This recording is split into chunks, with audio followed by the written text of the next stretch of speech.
Again. Hi everybody, it's Hope Ramsay here, and I'm going to read the opening scene of my new book, Summer on Moonlight Bay. Here's a picture of it. I love the cover. I'm just warning you that the opening scene begins with an injured dog, but don't worry. There is a veterinary surgeon in this book, and he's going to make sure the dog is just fine. So, Chapter 1. Leah De Palma stomped on the brakes, her 10-year-old Chevy Trailblazer fishtailed as she yanked the wheel to avoid the obstacle in the middle of her lane. What the hell? She screeched to a stop, spraying gravel on the road's shoulder. That wasn't a piece of rubber, it was a dog. Oh my God, it was a dog lying in the middle of the road. Dead? Shit, shit, shit, shit! She pounded her fists on the steering wheel. Life was unfair, and then you died. She didn't need any more death in her life, and anyway, who hits a dog and doesn't stop? Who the hell does a thing like that? Unwanted tears filled her eyes. Please don't be dead, she whispered. She pushed the car door open and hopped down onto the 2-lane road that spooled through the middle of nowhere, South Carolina. Chaplain Michael St. Pierre, her former commanding officer, had told her a lot of stories about his hometown on one of South Carolina's sea islands. Leah had always pictured the place with white sand beaches and a pounding surf, not a forest of Spanish moss-draped oaks on either side of a long, narrow road. Her GPS insisted this road would take her to Magnolia Harbor, a little tourist town on picturesque Moonlight Bay. Instead, it had led her right to death's doorstep, again. She rounded the SUV's back fender with her heart pounding in her ears, just as the dog whined and struggled to get up. Thank you, God!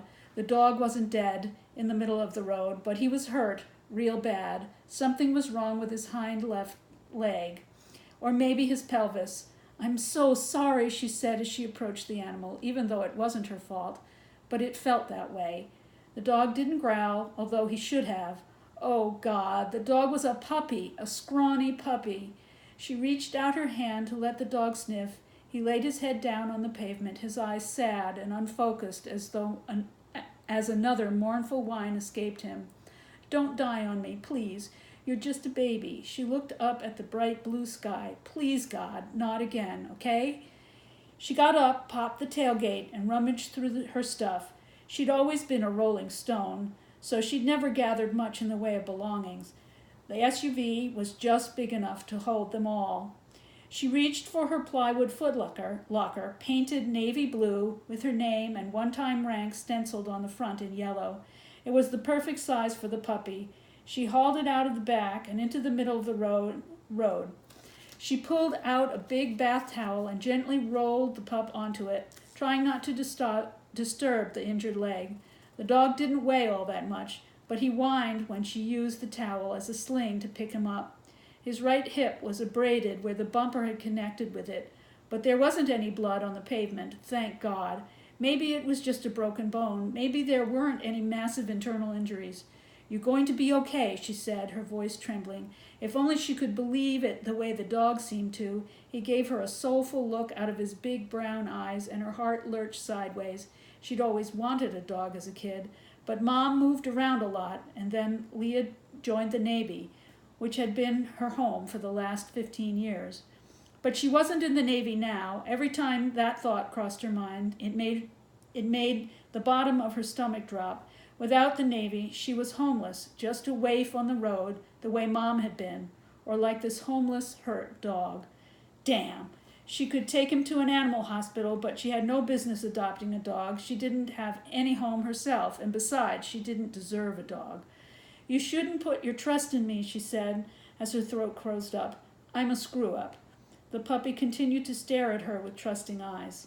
She settled the pup into her sea chest, which contained a couple more towels and a Go Navy fleece blanket she picked up at an Army-Navy game years ago, all of which made a nice bed for him. She had to rearrange a few cardboard boxes to create a space for the open sea chest in the back.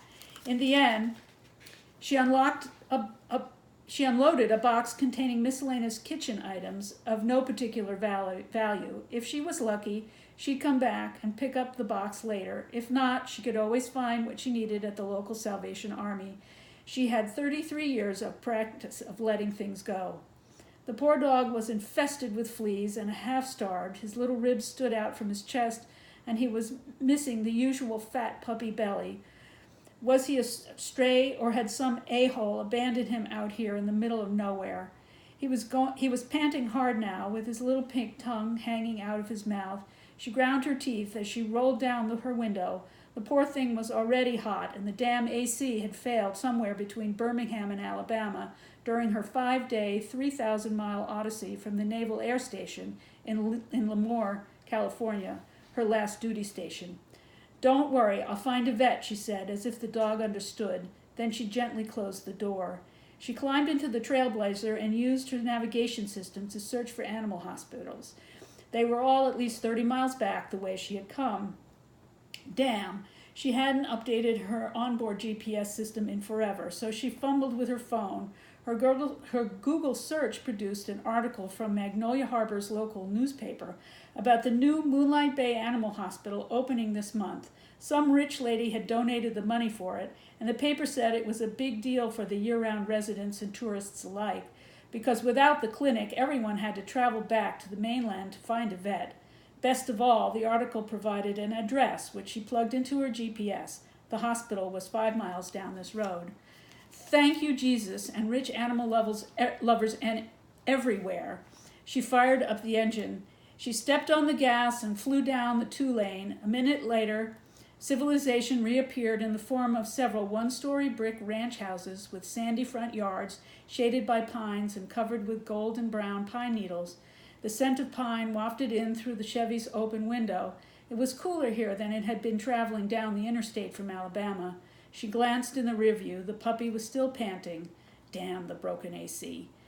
A white sign on the right side of the road, sandwiched between 2 gigantic magnolia trees, dripping with fat white blossoms, announced the corporate limits of Magnolia Harbor. She hit the brake and slowed to the 35-mile-an-hour speed limit. The ranch houses gave way to older buildings with tin roofs and wide screen verandas, and on the right side of the street stood a fire department that looked practically brand new. There were palm trees here, which made up for the missing white sand beaches. And then, right where Google said it would be, stood a boxy brick building that might have been a hardware store once, or some other retail establishment with a parking lot to one side. A sign above the storefront identified it as the Moonlight Bay Animal Hospital. A yellow and black plastic grand opening banner hung over the front window. She pulled the Trailblazer onto the parking lot, which looked semi-abandoned. One other car, a silver Ford Focus, occupied the handicap spot, but otherwise Leah had her pick of more than a dozen spaces. She pulled next to the Ford, killed the engine, and hopped out.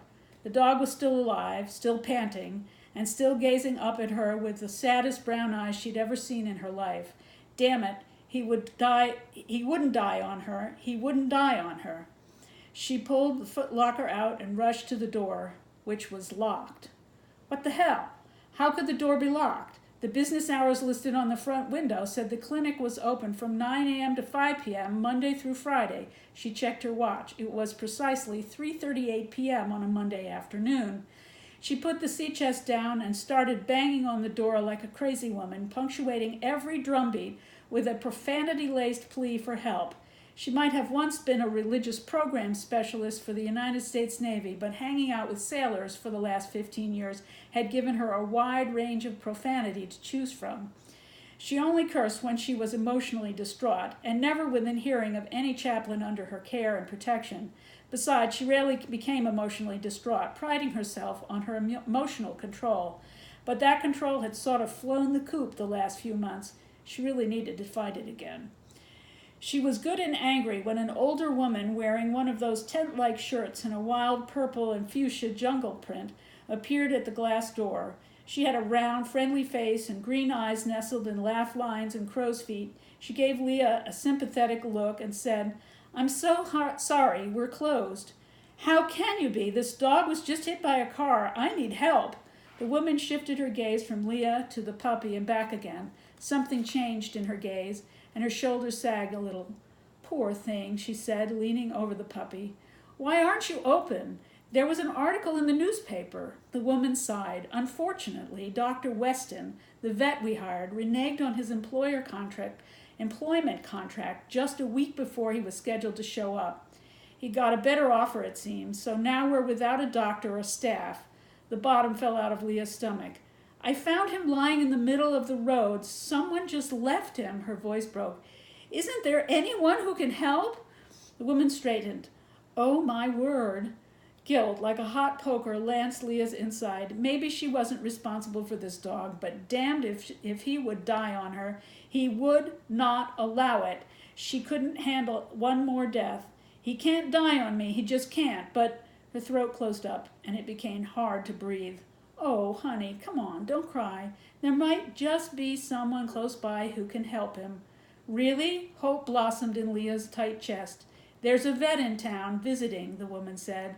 Bring the dog in and let me make a phone call to see if he's available. That's the opening scene in Summer on Moonlight Bay. As you might imagine, the hero is the vet who gets called, and the story takes off from there. Don't worry, the puppy is not badly injured. I hope you enjoy it. It comes out on Tuesday, August 6th.